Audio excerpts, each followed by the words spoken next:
how important is child-centric approach with a children-friendly environment to improve child health care? I think it is the most critical thing when it comes to child-centric environment. When I say child-centric environment, it is not only sort of the overall infrastructure being very colorful, very sort of a lot of cartoons, bright colors and other things which looks very attractive to the child, which is very important because it looks very welcoming for the child to come into the hospital. It doesn't feel very threatening atmosphere, unlike when the child goes into adult hospital walking among a lot of other adult sick patients. When they go, they feel very sort of scared. Whereas when they walk into a children's hospital with a lot of other children jumping around or looking around there, very colorful atmosphere, they feel little happy about it. I have a lot of children who wants to come back, who tell their parents, I want to go to a children's hospital. But at the same time, it is all the overall, the environment, the caring attitude of the nurses, the caring attitude of the doctors, and also right from the way the fluid and the medications are given, because when it comes to the children, the drugs and the dose, this thing has to be given per body weight because there is a risk of overdose in them. Also, the way we assess their pain, the way we assess their breathing difficulties, everything is very child-centric. So the whole environment is geared up to see what is good for the child, how safe we can make it for the child. So I think for child care, it is very important for children's hospital to be child safe or child friendly. According to the India Newborn Action Plan 2014, Government of India is committed to reduce the neonatal mortality rate from 28 to 9 by year 2030. What are the main challenges in achieving this objective? Yeah, I think it is a very huge challenge to get it into single digit neonatal mortality rate. If you look at, there has been a very nice article published in Lancet in 2017. If you look at India, it is a very wide country. We have nearly 723 districts, and if you look at, some of the districts have achieved close to single digit mortality, and some of them have almost more than 6 times the neonatal mortality rate. The difference is because the different sort of health system which is being provided in different districts. That is the biggest challenge of trying to provide similar type of health services in different society. The basic challenge of child and neonatal and maternal malnutrition is still a big challenge in our country. Providing safe water is still a big challenge in country. And the biggest way we have to do at this stage is to strengthen the essentials, which we have to do, which is what we have to provide more type of new essentials into the, which is what the government is actively looking into, to establishing more essentials into all the different districts, which is required to reduce the neonatal mortality rate. Strengthening the human resources is also very important. And third is developing a networking, so that is what is going to sort of help in because now from reducing the mortality rate from 28 to 9, now the current mortality rate is between around 22, to reducing the neonatal mortality rate further, we have to strengthen our tertiary care services, which means we have to save the sicker babies, we have to save the smaller babies. So we need to strengthen the services, tertiary neonatal care services, and we have to strengthen the neonatal transport services. So that is the biggest challenge which we all have to sort of concentrate on. A good public-private sort of liaison will probably help in sort of providing this type of improving the neonatal mortality rate. 85% of the neonatal deaths are due to birth asphyxia, sepsis, or low weight during the time of birth. What can be done to prevent this or minimize this? See, you are very right. Birth asphyxia, sepsis, and low birth weight still contributes as a major contributor of neonatal mortality. And the way we can reduce it, one right from antenatal intervention at the time of delivery, and delivery after birth, which is very much part of the INAP plan.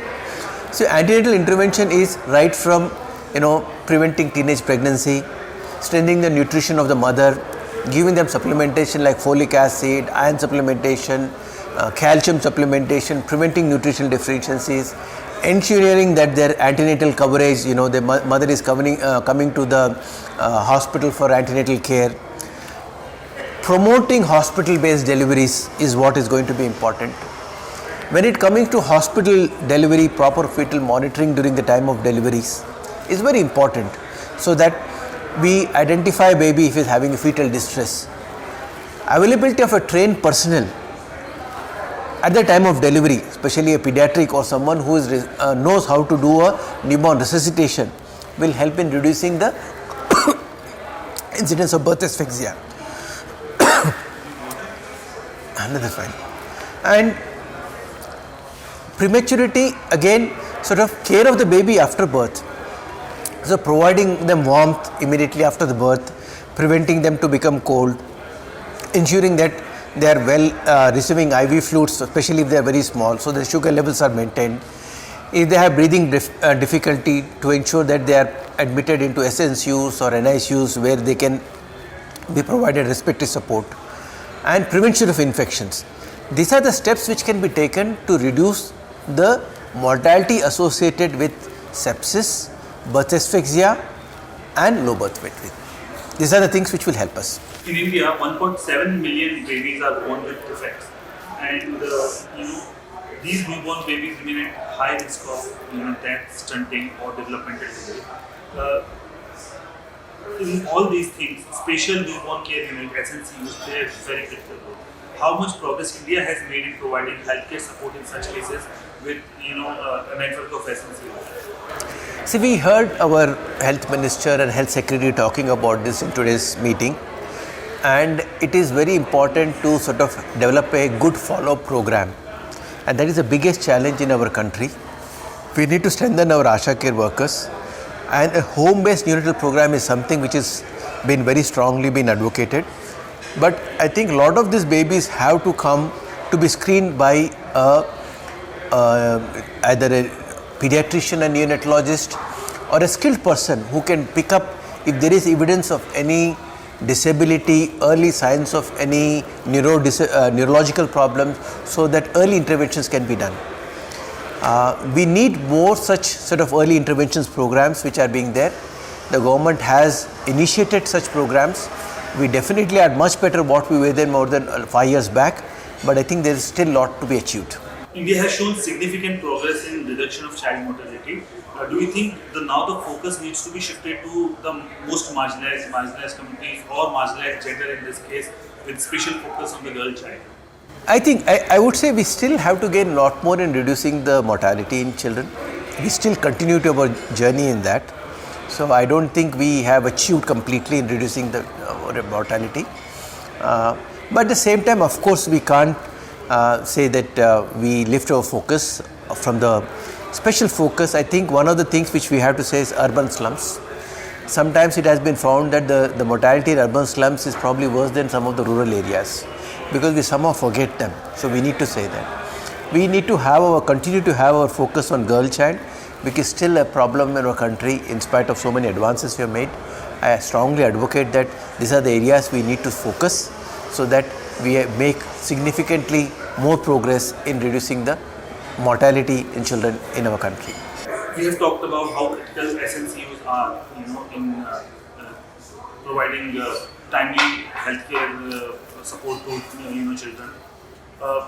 You think there should be some policy or something should be done by the government and private players so that children healthcare facilities or healthcare infrastructure is erected across the nation, especially in rural India and tier 2 tier 3 cities? See, I think the most important thing, I think, as a Rainbow Children's Hospital we have demonstrated is children needs Children's Hospital.